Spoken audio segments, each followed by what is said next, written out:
Bonjour, très cher compatriote Félix Chilombo. Je sais qu'en ce moment, tu dois être tourmenté du fait de la situation dans laquelle tu te trouves. Sans doute, tu reçois des conseils émanant de partout, de part et d'autre, de bons tout comme de mauvais conseils. Il y a des intimidations, tout comme il y a des encouragements. Je n'aimerais pas te tourmenter davantage comme nombreux les font dans les médias sociaux. On dit que quand le vin est tiré, il faut le boire. Donc, je ne vais pas m'enticher à parler de ton passé parce que toi-même, tout comme nous tous, nous connaissons comment tu as pris le pouvoir. Tu n'es pas la première personne à prendre le pouvoir malhonnêtement. Nombreux dirigeants dans beaucoup de pays au monde l'ont fait. Beaucoup de tes prédécesseurs l'ont fait. Entre autres, chez nous, plus particulièrement au Congo, Mobutu l'a fait, Laurent Désiré Kabila l'a fait, et le terroriste Hippolyte Kajambere Kanambe l'a fait. Et quand nous parcourons l'histoire du monde, elle est parsemée de beaucoup de mauvaises procédures de la prise de pouvoir par beaucoup de dirigeants. Alors toi, tu n'es pas le premier et je pense que tu ne seras pas le dernier. Mais qu'à cela ne tienne, mon très cher frère, quand je te parle, ce n'est pas pour te soutenir, mais il n'y a rien de mal pour te soutenir. Nous voulons juste redresser la situation. Je l'ai fait, c'est pour l'amour du pays. C'est ce que nous appelons le patriotisme. Et c'est ce que je voudrais t'inviter à faire. Je sais que tu es dans une position difficile, tu es pris dans un étau et malheureusement, tu te fais entourer par des mauvais conseillers qui n'ont vu en toi qu'une vache à lait pour traire du lait et s'enrichir. Et ils s'en foutent de toi. Dès que tu vas tomber, ils vont s'en foutre. Cela est arrivé avec Laurent Désiré Kabila, qui avait chassé les Kadogo pendant un moment qu'il avait amené au pouvoir et s'est entouré de gens de sa tribu ou de sa province. Sans doute, il y avait d'autres individus, surtout le Rwandais, qu'il avait accompagné, mais la majorité, quand il avait fait volte-face, étaient les gens de sa tribu. Et quand il a été zigouillé, là, ils sont restés riches et ils l'ont oublié. Il en sera de même avec toi. Il y a un proverbe français qui dit ceci: un homme averti en vaut deux. Je ne t'en dirai pas autant. C'est un proverbe qui est connu depuis l'enfance et ça continue. Mais ce proverbe vaut son pesant d'or. Depuis que tu as été nommé, il y a moult avertissements qui sont tombés sur ta table. Tu dois te dire que tu es chanceux et chancard euh, d'avoir reçu tous ces avertissements. C'est comme un chauffeur qui conduit et qui se butent aux signaux routiers. Ces signaux routiers nous renseignent sur le danger, le droit de passage de toi le conducteur ou d'un autre conducteur. Alors s'il arrivait que tu sois impliqué dans un accident, que soit tu es imprudent, ou tu as été négligent, ou peut-être c'est ton mauvais jour, il fallait que l'accident arrive. Mais très souvent, s'il y a des signaux routiers, ils nous rappellent à la prudence et à la vigilance. Beaucoup de membres de famille sont tombés, Monsieur Félix. C'est ça les avertissements dont je parle d'une manière métaphorique. Il a fallu que tu te réveilles ou qu'on te réveille, ceux-là qui t'entourent.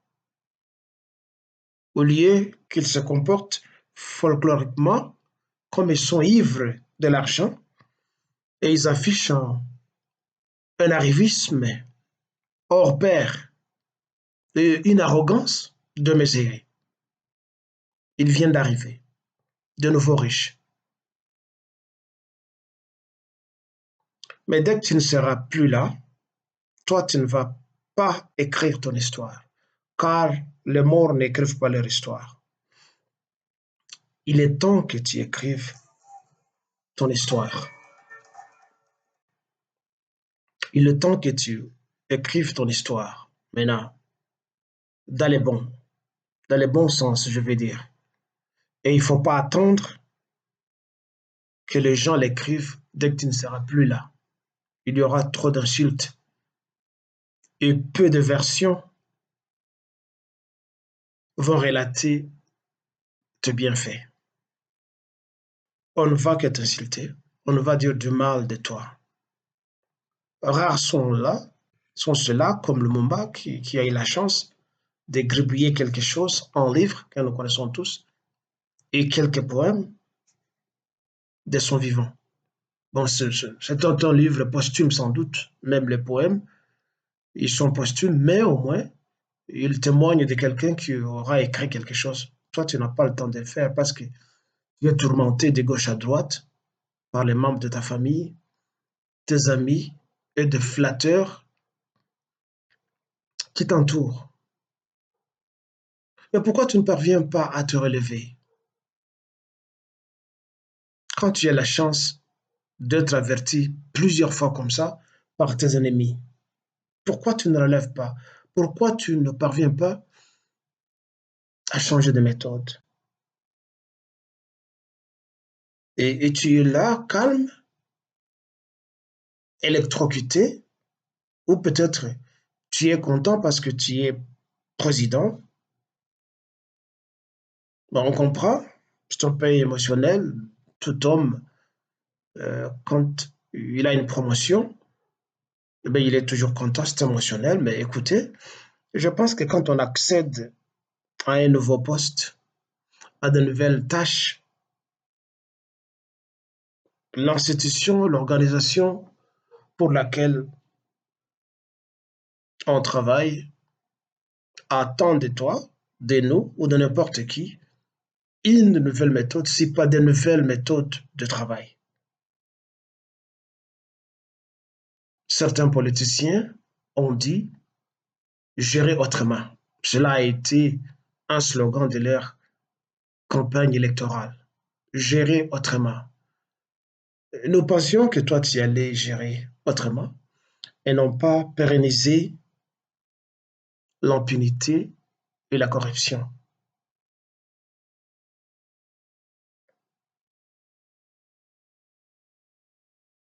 On est en train de vider ta maison, monsieur.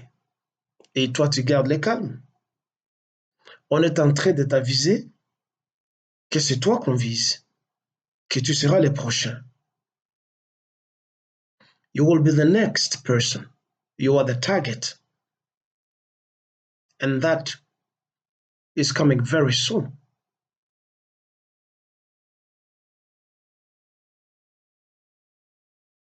Il y a quelques jours, on ne parlerait plus de toi, ni de le patriotisme de certains Congolais de la diaspora qui sont engagés à la cause patriotique.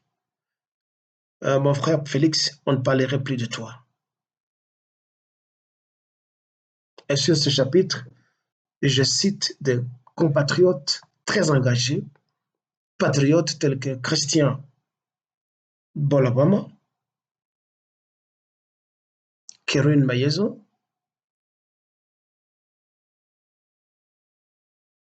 Boketo Oyambo,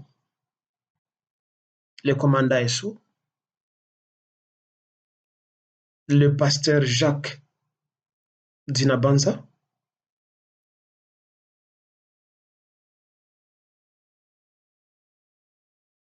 Léon Mazembe, moi pour ne pas me jeter de fleurs, et bien d'autres encore qui sont à travers le monde, qui t'insultent, qui te critiquent, mais qui ne veulent pas ta mort, mais qui veulent seulement te réveiller, afin que nous puissions sauver la nation et laver la vergogne qui nous est jetée sur le visage comme de la bave.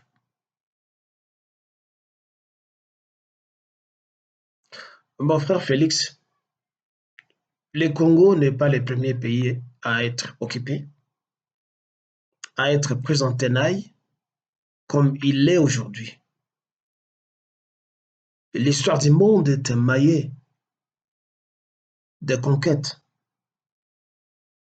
de pillages, de massacres.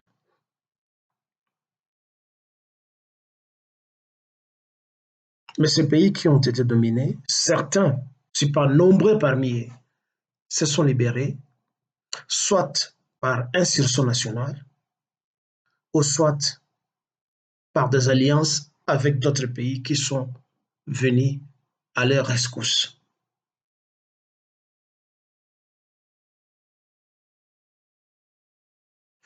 La Chine ne serait pas la Chine si le grand frère, la Russie, ne lui avait pas prêté main forte à l'époque du grand leader Mao Tse-tung qui se battait contre euh, les poulets du capitalisme, Chiang Kai-shek, et bien d'autres qui soutenaient Chiang Kai-shek.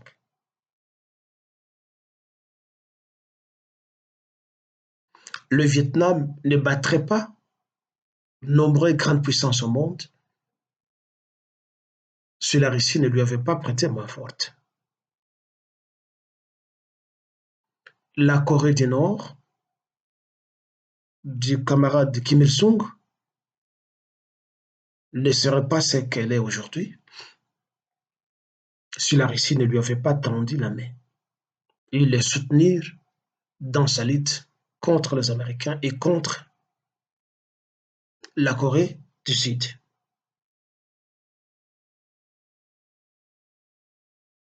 Les pays arabes, que tu connais très bien, qui sont caractérisés par des pouvoirs presque théocratiques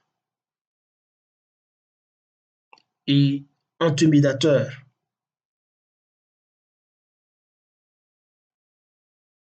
en tant que violeurs et violateurs des droits de l'homme, certains de ces pays n'allaient pas se libérer, n'eût été l'interventionnisme ou le messianisme américain. On a parlé de printemps arabe en Tunisie, qui avait chassé l'ancien président Ben Ali, qui tu connais très bien, qui avait remplacé Bourguiba, qui s'était pérennisé au pouvoir pendant une trentaine d'années. Eh bien, les Américains et certains pays occidentaux s'y sont impliqués par alliance pour déboulonner celui-là. Il n'y a pas longtemps, Mohamed Morsi venait de gagner les élections démocratiquement en Égypte. Il a été déboulonné et jeté en prison parce que les pays occidentaux craignait l'arrivée au pouvoir de l'intégrisme musulman qui plongerait l'Égypte dans un archaïsme sans précédent de religion d'au-delà du Moyen Âge. Parce qu'en fait, l'islam se repose sur des enseignements archaïques. Bon, il n'est pas le seul, même le christianisme et presque toutes les religions euh, ont des enseignements rétrogrades et archaïques, très moyenâgeux, et qui ne veulent pas que le monde avance vers l'ère technologique et scientifique. Saddam Hussein, quand bien même qu'il avait développé son pays, s'était vicié au pouvoir pendant longtemps, tout en maltraitant d'autres peuplades, telles que les Kurdes au nord de l'Irak, qui ne sont pas des Arabes. Bon, il a fallu que les Américains interviennent, bien qu'il avait fait d'une mauvaise manière en mentant. Je pense que tu te rappelles encore de l'intervention du général Boyle, du haut de la tribune des Nations Unies, qui mentait en accusant Saddam Hussein qu'il avait des armes à destruction massive. Il n'y avait pas que lui qui l'avait dit, il y avait beaucoup d'autres officiers et politiciens américains qui l'avaient dit, qui avaient soutenu une telle thèse. Je me rappelle même un général qui avait dit qu'il avait vu un diable et il a montré ça aux officiers dans une salle quelque part, qu'il avait vu les diables voler en haut dans l'espace irakien. Le diable, il l'a vu. Donc, il n'y a que lui qui l'avait vu, ce diable-là. Tout cela, c'était pour faire tomber des régimes euh, de M. Saddam Hussein. Tu te rappelles aussi, il n'y a pas longtemps, de l'assassinat de notre compatriote du continent, le colonel Muammar el-Kadhafi, qui aura passé une quarantaine d'années au pouvoir, et il a bien développé la Libye, au point où les Libyens regrettent sa mort aujourd'hui. Ils se rendent compte qu'ils avaient commis une gaffe, mais au fait, quelqu'un qui a gardé le pouvoir pendant tout ce temps là-bas a été déboulonné par l'interventionnisme et le messianisme américain.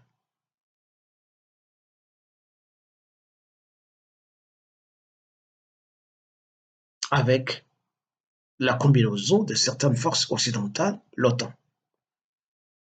Et tu connais comment les bandits français, Sarkozy, est venu bombarder le palais présidentiel dans l'Abidjan, en Côte d'Ivoire. Eh ben, je peux te citer beaucoup d'exemples, juste pour te dire que ceux-là qui veulent t'accuser ou qui t'accusent de la violation de la Constitution n'ont pas de leçons à te donner. Non plus, je ne veux pas euh, te pousser à ne pas respecter le précepte de la loi ou la constitution du pays. D'abord, pour ne pas verser trop dans des débats constitutionnels, littéraires, dans la constitution que nous avons, c'est la constitution de M. Louis Michel, avec Bochab et certains experts de chez en Belgique.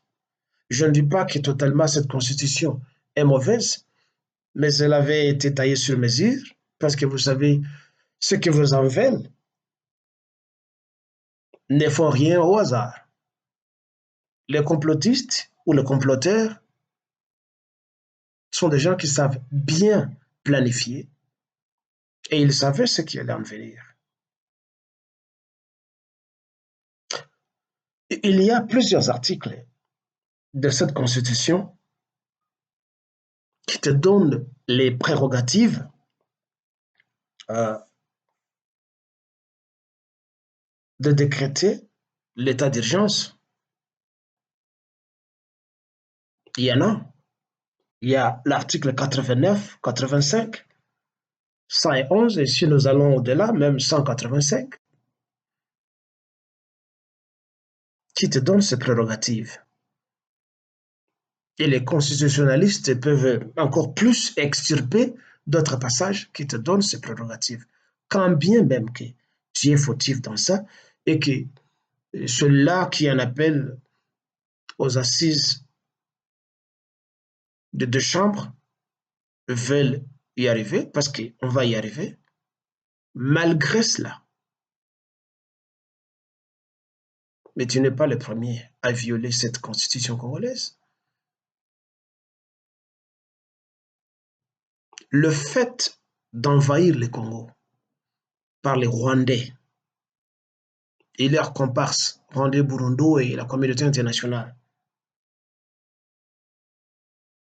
a été une violation de la constitution et de la souveraineté d'un pays. Quand ils sont venus chez nous, ils ne savaient pas qu'il y avait une constitution, que cette constitution ait été aux avantages de Mobutu et de son régime, mais ça a été une constitution qui sécurisait les pays et qui stabilisait les pays à l'époque. Mais ils l'ont violée.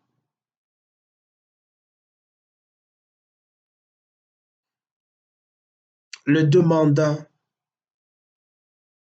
d'Hippolyte Kajambe Kanambe qui s'est fait faussement appeler Joseph Kabila. Ces deux mandats ont été gagnés en violation des dispositions constitutionnelles. Et je ne veux pas parler de tous les crimes qu'il a commis, de massacrer la population congolaise. Eh bien, où étaient ces spécialistes de la Constitution, ces constitutionnalistes qui veulent envenimer la situation au Congo et nous apprendre une leçon pédagogique de dernière minute? Où étaient-ils? Ils ont attendu le temps de s'enrichir pour venir balancer les notions académiques comme quoi toi tu veux violer la Constitution. Quand l'Amérique va bombarder l'Irak, va bombarder d'autres pays, la Syrie, tout ça, elle ne sait pas qu'il y a la Constitution là-bas, qu'il y a des constitutions dans ces pays. Mais l'Amérique et ses alliés l'ont fait. Ils ont violé tout ça. Je voudrais donc dire que toi, en tant que citoyen du Congo, tu dois te lever et ne pas écouter ce brouhaha, ce bobard, ce tontamar qui risque de faire éclater de ton pain, de juristes qui veulent te fourvoyer dans le méandre des articles juridiques comme quoi toi tu violes la Constitution. Eh bien, les premières personnes à violer ça, ce sont les envahisseurs. On doit alors tourner ces canons de la Constitution et lancer les boulets sur ces gens-là, et non pas toi. Mais toi, en tant que citoyen de ce pays, inspire-toi de ce que je suis en train de te dire. Tu sais, à l'époque à Rome, quand le danger était en la demeure, quand le pays était en danger, le Romain faisait appel à un général, au gradé de l'armée, pour s'accaparer de tout le pouvoir et devenir dictateur. Dicter, il prend tout le pouvoir. Il dicte afin de pouvoir stabiliser la situation. Et toi, qu'est-ce qui te manque? Tu as la population derrière toi, c'est la plus grande armée du monde. Cette population n'attend qu'un seul mot d'ordre. Je parle à toi parce que c'est toi qui as la chance d'être là pour le moment. Si c'était moi à ta place, je le ferais. Tu as la chance de le faire, de sauver la population. N'attends pas que les autres écrivent ton histoire à titre posthume. Félix, tu m'entends, tu vois, tu regardes. Réveille-toi. Nous sommes contre toi parce que tu es traître. Mais nous pouvons facilement oublier tout ce que tu as fait. Si tu te réveilles, qu'est-ce que te manque, toi, de signer des alliances avec les grandes puissances? Je viens de te brosser brièvement l'histoire de ce qui s'est passé dans le passé pour me répéter comment certains pays se sont libérés du joug colonial ou du joug des envahisseurs. Ils ont tissé des alliances. Et l'Amérique, c'est un passage obligé. Nous devons être très francs, on doit reconnaître qu'elle est la grande puissance.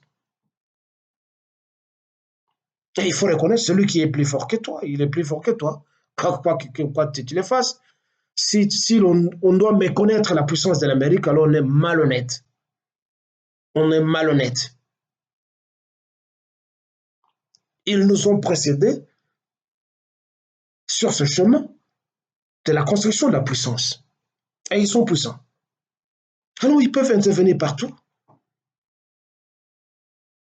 Comme le compatriote Christian Bolland a dit. Mais qu'est-ce qui t'empêche, toi, de les appeler pour qu'ils interviennent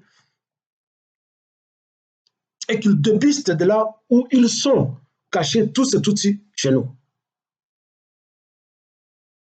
Et même cette armée congolaise qui n'existe presque pas, et même les Congolais eux-mêmes, comme je l'ai dit, la grande population sera derrière toi. Une fois, on voit une force extérieure entrer, intervenir, et que les armes sont données aux Congolais, tu vas voir ce qui va se passer. Nous allons les manger. Tous ces gens tels que les Rouberois qui a des yeux comme quelqu'un qui est à la morgue, et un visage vilain comme quelqu'un qui n'a pas mangé depuis le matin. Mais il faut laver cet affront, monsieur, et non pas passer ton temps à voler. Bientôt, on va te traîner devant la barre parce que tu as volé. Comme ton secrétaire particulier qu'on appelle Hippolyte Kajambere Kanambe. Et, et Kamere, Vital Kamere. Ce serait une honte pour toi d'être traîné à la barre alors qu'on attendait que tu gères autrement. Tu devais te départir des anciennes méthodes. Oui, si aujourd'hui, certains gérants de deniers publics et privés commencent à être jetés dans les géoles, ça va, tant mieux, mais nous n'allons pas te jeter des fleurs pour toi. Parce que c'est ça le travail que tu dois faire, c'est ça le travail que l'État doit faire. Et je sais que les Occidentaux te demandent la lutte contre la corruption, la bonne gouvernance, les bonnes élections. Voilà. Il doit y avoir 4 ou 5 éléments qui te demandent, mais 5 éléments qui te demandent, mais au moins, c'est ce qu'on te demande ça. Il ne faut pas y aller par sentiment. Regarde tout ce que les gens sont en train de dénoncer contre toi et ta famille.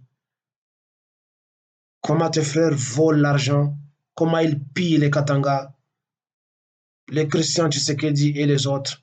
Toutes ces maisons qu'on est en train de montrer de gens qui t'entourent tels que les François Mwamba.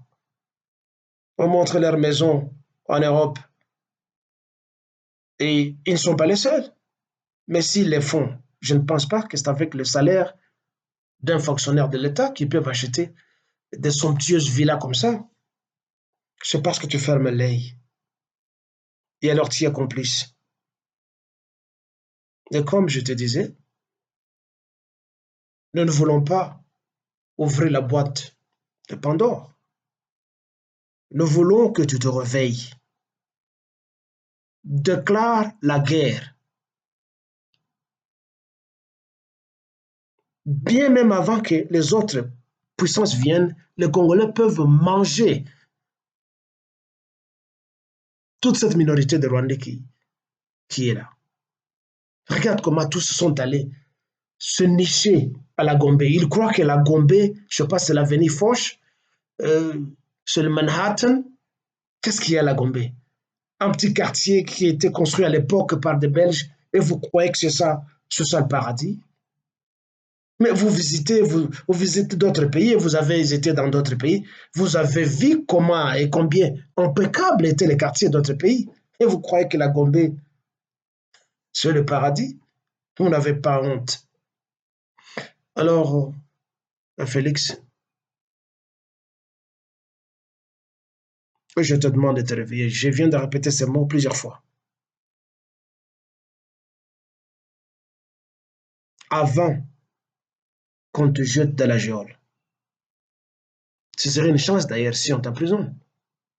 Mais l'objectif, c'est de t'abattre. Et cela va venir comme tu ne veux pas profiter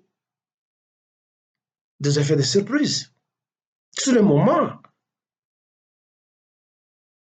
take the bull by the horn. That's all.